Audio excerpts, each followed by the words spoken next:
Hi, everybody. It's me. Welcome to Virtual Variety Night. My name's Alyssa, and today, very exciting, we're going to be reading Act I of the Two Noble Kinsmen.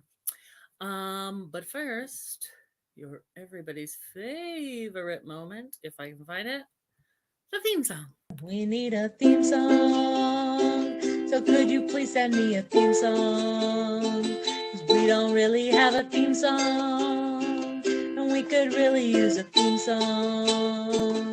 Send us a song.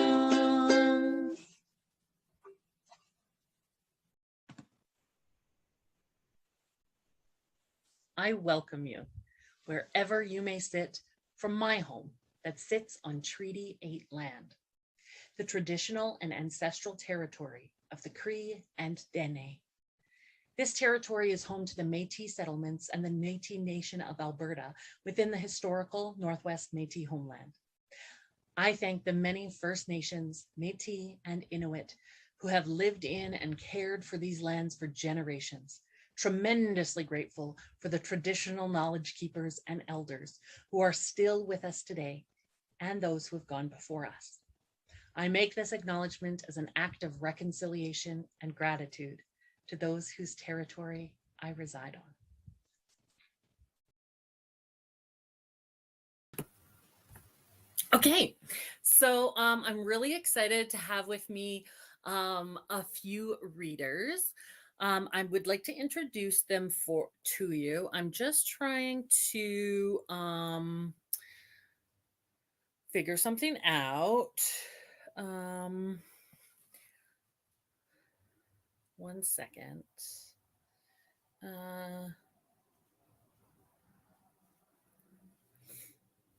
Sorry. Okay. Um, I'll figure that out later. Okay, so without further ado, um, I will introduce to you our players today. So first we have Meredith. Hi, everybody. Meredith will be reading Emilia, Valerius, and Queen One. And then we also have Heather. Heather will be reading Arcite, Theseus, and Queen Two. And then we have Nissa. Nissa doesn't have camera on right now, and I'm trying to figure out how to get an image of her up, but I am not very tech savvy. I also wrote different things than she is doing. One second. Okay, she will be reading Hippolyta and Harold.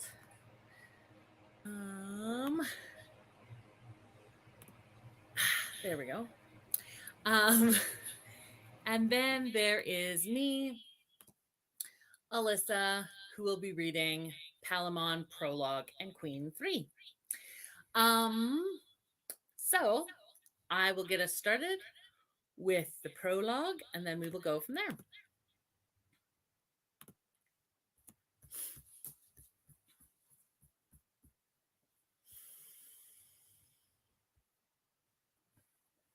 New plays and maidenheads are near akin.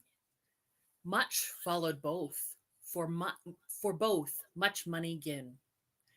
If they stand sound and well, and a good play whose modest scenes blush on his marriage day, that after holy tie and first night's stir, yet still is modesty, and still retains more of the maid to sight than husband's pains.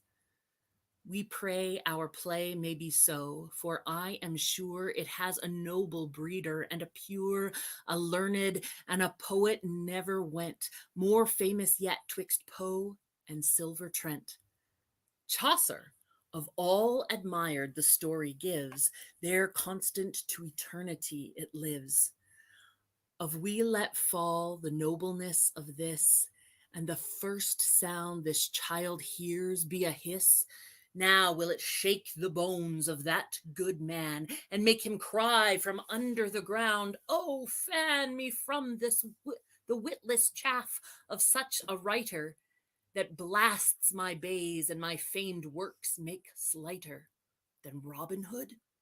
This is the fear we bring, for to say truth, it were an endless thing, and too ambitious to aspire to him. Weak as we are and almost breathless, swim in this deep water. Do but hold out your helping hands, and we shall tack about and something do to save us. You shall hear scenes, though below his art may yet appear worth 2 hours' travail. To his bones, sweet sleep, content to you.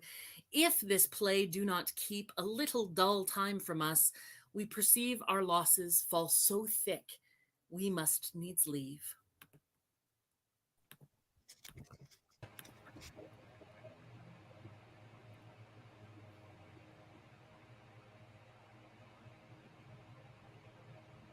Roses, sharp, their sharp spines being gone, not royal in their smells alone, but in their hue, maiden pinks of odor faint, and sweet time true. Primrose, firstborn child of Vere, merry springtime's harbinger, with harebells dim, ox lips in their cradles growing, marigolds on deathbeds blowing, lark's heels trim, all dear nature's children sweet lie for bride and bridegroom's feet, blessing their scents, not an angel of the air, bird melodious or bird fair, in absent hence the crow, the slanderous cuckoo, nor not chattering pie, may on our bride house perch or sing, or with them any discord bring, but from it fly. For pity's sake and true gentilities, hear and respect me. For your mother's sake, and as you wish your womb may thrive with fair ones, hear and respect me. Now, for the love of him whom Jove had marked the honor of your bed, and for the sake of clear virginity, be advocate for us and our distresses. This good deed shall raise you out of the book of trespasses. All you are set down there. Sad lady, rise. Stand up. No knees to me. What woman I may stead that is distressed does bind me to her. What's your request? Deliver you for all? We are 3 queens whose sovereigns fell before the wrath of cruel Creon, who endured the beaks of ravens, talons of the kites, and pecks of crows of the foul fields of Thebes. He will not suffer us to burn their bones, to earn their ashes, nor to take the offense of mortal loathsomeness from the blessed eye. Of holy plebis, but insects to the winds, with stench of our slain lords. O pity, Duke! Thou purger of the earth, draw thy feared sword that does good that turns to the world. Give us the bones, and of thy boundless goodness take some note, that for our crowned heads we have no roof, save this, which is the lions and the bears and vault to everything. Pray you, kneel not. I was transported with your speech, and suffered your knees to wrong themselves. I have heard the fortunes of your dead lords, which gives me such lamenting as wakes my vengeance and revenge for them. King Capenus was your lord. The day that he should marry you, at such a season as now it is with me, I met your groom by Mars' altar. You were that time fair, not Juno's mantle fairer than your tresses, nor in more bounty spread her. Your wheaten wreath was then nor threshed nor blasted. Fortune at you dimpled her cheek with smiles. Hercules, our kinsman, then weaker than your eyes, laid by his club. He tumbled down upon his Nemean hide, and swore his sinews thawed. O grief and time! Fearful consumers, you will all devour. Oh, I hope some God hath put his mercy in your manhood, whereto he'll infuse power and press you forth, our undertaker. Oh, no knees, none, widow. Unto the helmeted Bellona use them, and pray for me, your soldier. Troubled I am. Honored Hippolyta, most dreaded Amazonian, that hast slain the scythe-tusked boar, that with thy arm as strong as it is white, wast near to make the male to thy sex captive, but that this thy lord, born to uphold creation in that honor, first nature styled it in, shrunk thee into the bound thou wast overflowing, at once subduing thy force and thy affection, soldieress, that equally canst poise sternness with pity, whom now I know has much more power on him than ever he had on thee, who oust his strength, and his love too, who is a servant for the tenor of thy speech. Dear glass of ladies, bid him that we, whom flaming war doth scorch, under the shadow of his sword may cool us. Require him he advance it o'er our heads, speak it in a woman's key, like such a woman as in any of us three. Weep ere you fail, lend us a knee, but touch the ground for us no longer time than a dove's motion when the head's plucked off. Tell him, if he I the blood-sized field lay swoon, showing the sun his teeth, grinning at the moon, what would you do? Poor lady, say no more. I had as lief trace this good action with you, as that whereto I am going, and never yet went I am willing way. My lord is taking heart deep with your distress. Let him consider. I'll speak anon. Oh, my petition was set down in ice, which by hot grief uncandied melts into drops. So sorrow, wanting form, is pressed with deeper matter. Pray stand up, your grief is written in your cheek. Oh, woe, you cannot read it there. There, through my tears, like wrinkled pebbles in a glassy stream, you may behold 'em. Lady, lady, alack, he that will all the treasure know of the earth must know the center too. He that will fish for my least minnow, let him lead his line to catch one at my heart. Oh, pardon me, extremity that sharpens sundry wits, makes me a fool.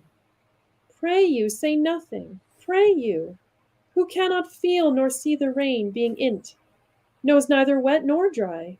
If that you were the ground piece of some painter, I would buy you to instruct me gainst a capital grief. Indeed, such heart-pierced demonstration, but alas, being a natural sister of our sex, your sorrow beats so ardently upon me that it shall make a counter-reflect against my brother's heart, and warm it to some pity, though it were made of stone. Pray have good comfort. Forward to the temple, leave not out a jot, O sacred ceremony. Oh, this celebration will longer last and be more costly than your suppliant's war. Remember that your fame knolls in the ear of the world. What you do quickly is not done rashly. Your first thought is more than others' labored meditance. You're premeditating more than their actions. But oh, Jove, your actions, soon as they move, as ospreys do the fish, subdue before they touch. Think, dear Duke, think what beds our slain kings have. What griefs our beds, that our dear lords have none. None fit for the dead, those that with cords, knives, drams, precipitants, weary of this world's light, have to themselves been death's most horrid agents. Human grace affords them dust and shadow. But our lords lie blistering for the visitating sun, and were good kings when living. It is true, and I will give you comfort to give your dead lords graves, the which to do must make some work with the creon. And that work presents itself to the doing. Now 'twill take form, the heats are gone tomorrow, then bootless toil must recompense itself with its own sweat. Now he's secure. Not dreams we stand before your presence. rising our holy begging in our eyes to make petition clear. Now you may take him, drunk with his victory. and his army full of bread and sloth. Artesius, the best knowest how to draw out, fit to this enterprise, the primmest for this proceeding and the number, to carry such a business forth and levy. Our worthiest instruments, whilst we dispatch this grand act of our life, this daring deed of fate in wedlock. Dowagers, take hands. Let us be widows to our foes. Delay commends us to a famishing hope. Farewell. We come unseasonably, but when could grief call forth, as unpained judgment can, fits time for best solicitation? Why, good ladies, this is a service whereto I am going, greater than any war. It more imports me than all the actions that I have forgone, or futurely can cope. The more proclaiming our suit shall be neglected when her arms, able to lock Jove from a synod, shall by warranting moonlight corslet thee. Oh, when her twinning cherries shall their sweetness fall upon thy tasteful lips, what wilt thou think of rotten kings or blubbered queens? What care for what thou feelst not, what thou feelst being able to make Mars spur his drum? Oh, if thou couch but one night with her, every hour in't will take hostage of thee for 100, and thou shalt remember nothing more than what the banquet bids to thee. Though much unlike you should be so transported, as much sorrow I shall be a suitor. Yet I think, did I not by the staining of my joy that breeds a deeper longing, cure their surfeit that craves a present medicine, I should pluck all ladies' scandal on me. Therefore, sir, I shall have make trial of my prayers, either presuming them to have some force, or censuring for I their vigour dumb.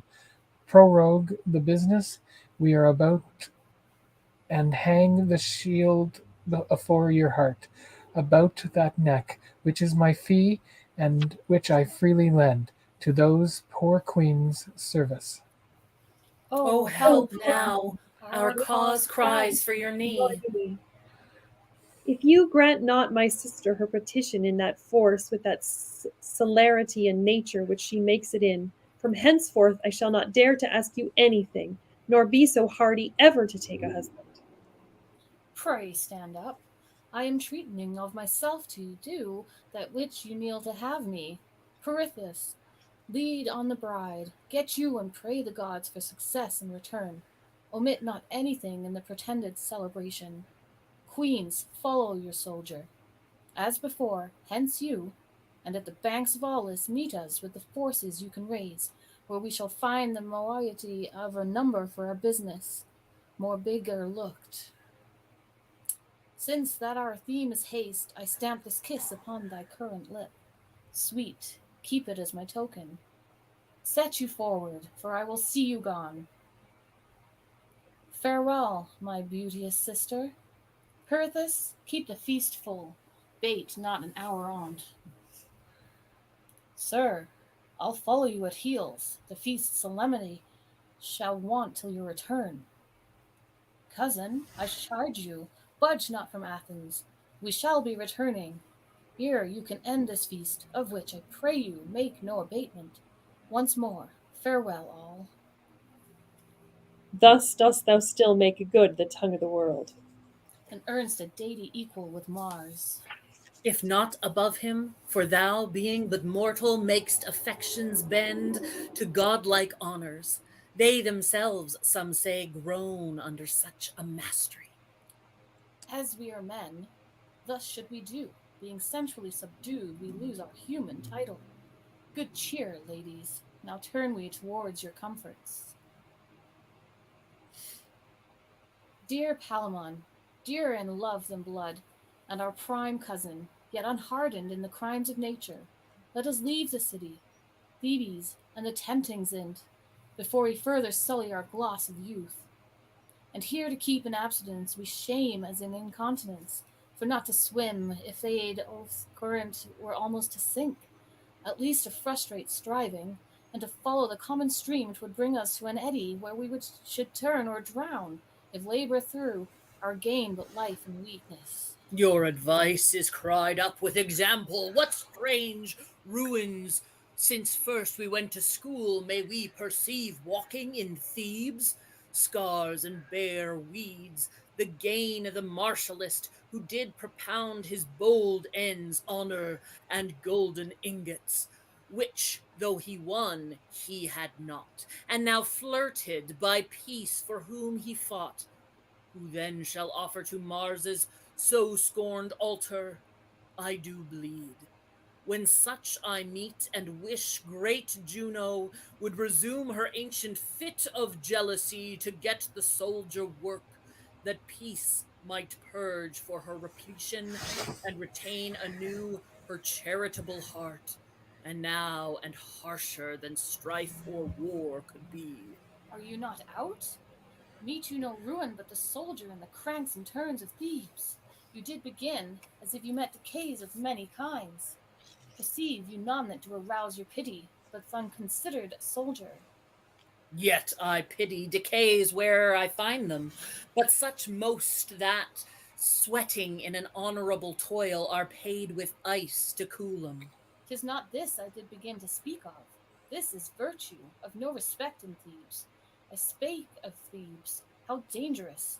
If we will keep our honours, it is for our residing where every evil hath a good colour, where every seeming good's a certain evil, where not even jump, as they are here where to be strangers, and such things to be mere monsters.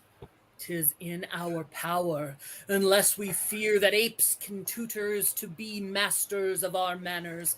What need I affect another's gait, which is not catching where there is faith, or to be found upon another's way of speech when mine own I may be reasonably conceived, saved too. Speaking it truly, why I am bound by any generous bond to follow him, follow his tailor, haply so long until the followed make pursuit, or let me know why mine own barber is unblessed. With him my poor chin too, for 'tis not scissored, just to such a favorite's glass. Why cannon is there that does command my rapier from my hip, to dangle in my hand, or to go tiptoe before the street be foul? Either I am the four horse in the team, or I am none that draw i' the sequent trace. These poor slight sores need not a plantain, that which rips my bosom almost to the heart. Our Uncle Creon. He, a most unbounded tyrant, whose successes make heaven unfeared and villainy assured beyond its power, there's nothing, almost puts faith in a fever, and defies alone voluble chance, who only attributes the faculties of other instruments to his nerves and act, commands men's service, and what they win in't, boot and glory one, that fears do not harm, good dares not. Let the blood of mine that sib to him be sucked from me with leeches. Let them break and fall off me with that corruption. Clear spirited cousin, let's leave his court, that we may nothing share of his loud infamy. For our milk will relish of the pasture, and we must be vile or disobedient, not his kinsmen in blood, unless in quality. Nothing truer. I think the echoes of his shames have defeated the ears of heavenly injustice. Widows' cries descend again into their throats, and have not due audience of the gods. Valerius. The king calls for you, yet be leaden foot, till his great rage be off him. Phoebus, when he broke his whipstock and exclaimed against the horses of the sun, but whispered to the loudness of his fury. Small winds shake him. What's the matter? Theseus, who, where he threats, appalls, hath sent deadly defiance to him, and pronounces ruin to thieves, who is at hand to seal the promise of his wrath. Let him approach, but that we fear the gods in him. He brings not a jot of terror to us. Yet what man thirds his own worth? The case is each of ours. When that his actions dredged, with mind assured, 'tis bad he goes about. Leave that unreasoned. Our services stand now for Thebes, not Creon. Yet to be neutral to him were dishonor, rebellious up to oppose. Therefore we must with him stand to the mercy of our fate, who hath bounded our last minute. So we must. Is said this war's afoot, or shall it be on fall of some condition? Oh, 'Tis in motion. The intelligence of state came in the instant with the defier. let's to the king, who, were he a quarter carrier of that honor which his enemy come in, the blood we venture should be as for our health, which were not spent, rather laid out for purchase. But alas, our hands advanced before our hearts. What will the fall of the stroke do damage? Let the event, that never erring arbitrator, tell us when we know all ourselves, and let us follow the becking of our chance.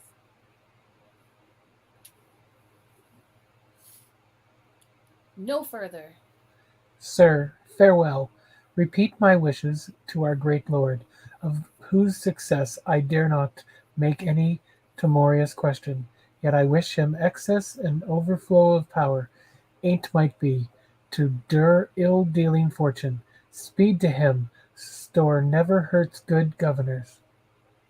Though I know his ocean needs not my poor drops, yet they must yield their tribute there. My precious maid, those best affections that the heavens infuse in their best tempered pieces keep enthroned in your dear heart. Thanks, sir. Remember me to our all royal brother, for whose speed the great Bellona I'll solicit.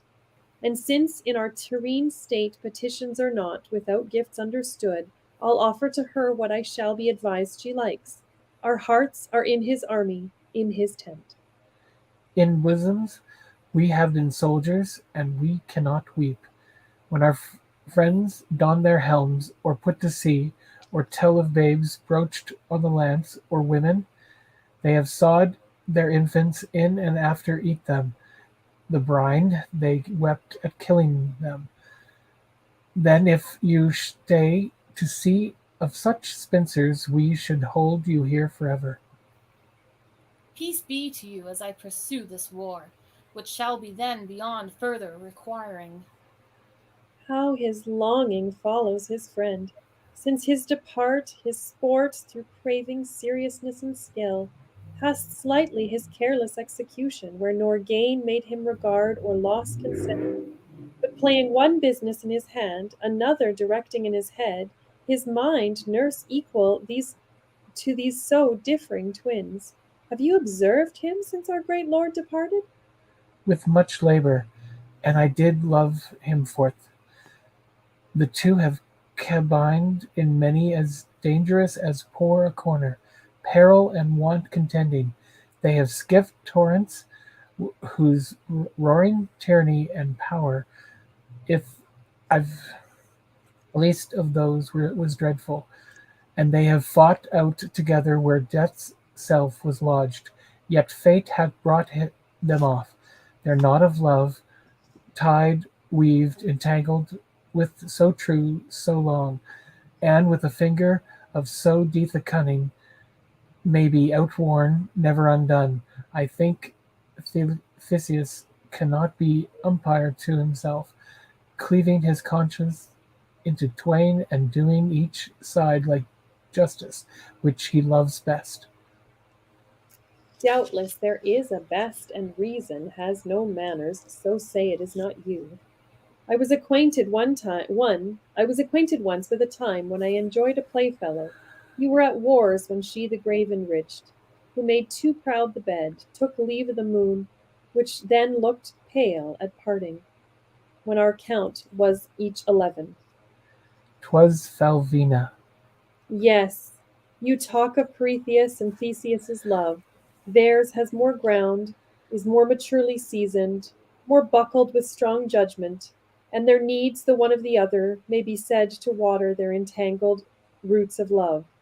But I and she I sigh and spoke of were things innocent, loved for what we did, and like the elements that know not what nor why, yet do affect rare issues by their operance, our souls did so to one another. What she liked was then of me approved, what not, condemned. No more arraignment. The flower that I would pluck and put between my breasts, oh then but beginning to swell about the blossom, she would long till she had such another, and commit it to the like innocent cradle, where phoenix like they died in perfume. On my head no toy but was her pattern, her affections, pretty, though happily her careless wear, I followed for my most serious decking. Had mine ear stolen some new air, or at adventure hummed one from musical coinage, why, it was a note whereon her spirits would sojourn, rather dwell on, and sing it in her slumbers. This rehearsal, which seely innocence wots well, comes in like old importment's bastard. But this end, that the true love tween maid and maid may be more than insect's individual. You're out of breath, and this high-speeded pace is but to say that you shall never, like the maid Falvina, love that any that's called man. I am sure I shall not. Now, alack, weak sister, I must no more believe thee at this point, though I know thou dost believe thyself, then I will trust a sticky appetite that lows even as it longs. But sure, my sister, if I were ripped from your persuasion, you have said enough to shake me from the arm of the all-noble Theseus, who for whose fortune and I now in and kneel, and great assurances that we more than his Prometheus possess the high throne in his heart. I am not against your faith, yet I continue mine. Oh, I'm the first queen. What are we waiting for? Oh, we're waiting for me. To thee no star be dark.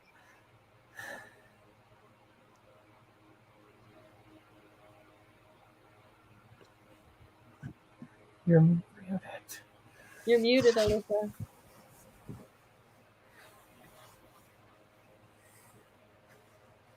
And in their time chastise.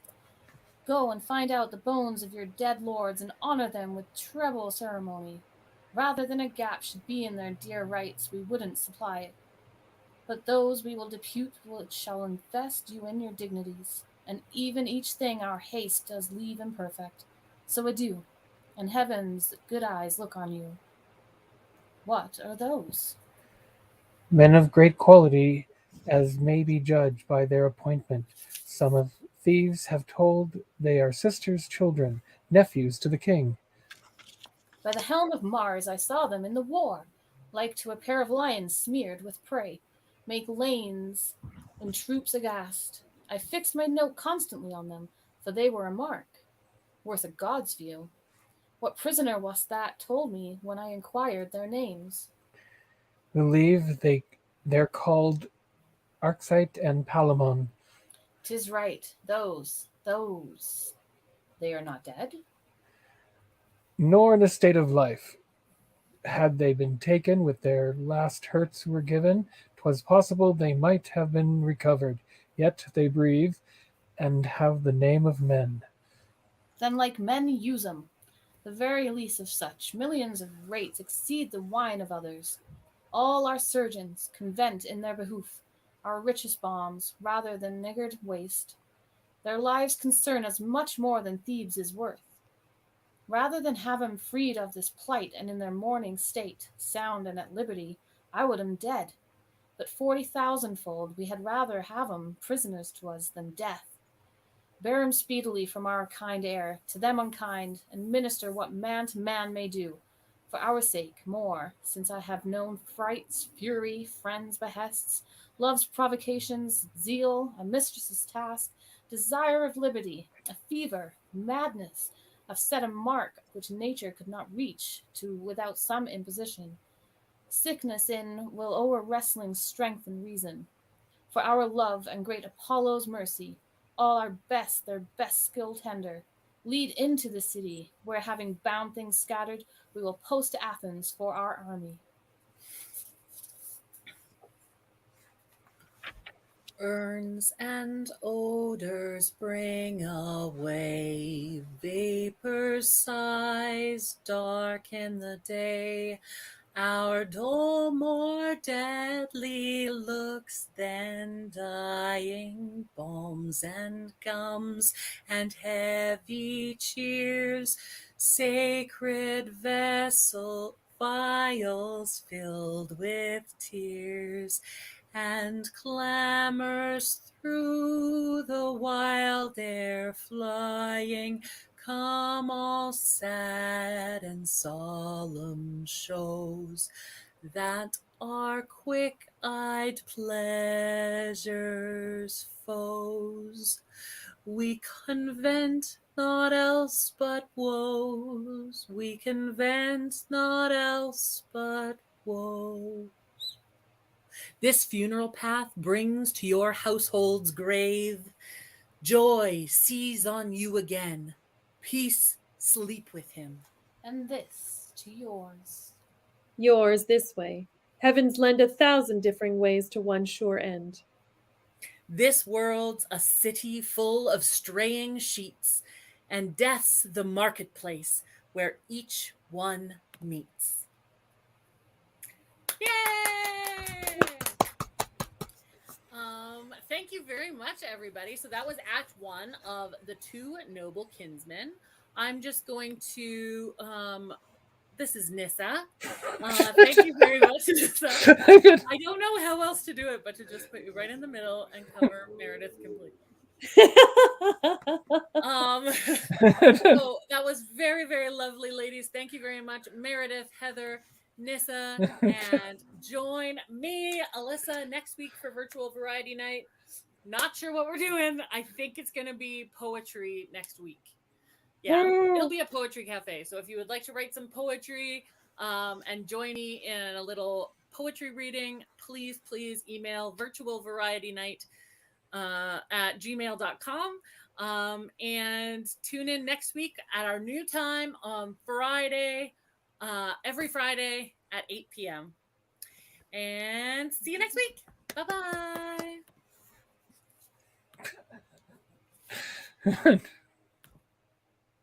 I'm just trying to find our end theme song again. We need a theme song, so could you please send me a theme song? 'Cause we don't really have a theme song, and we could really use a theme song. Send us a song.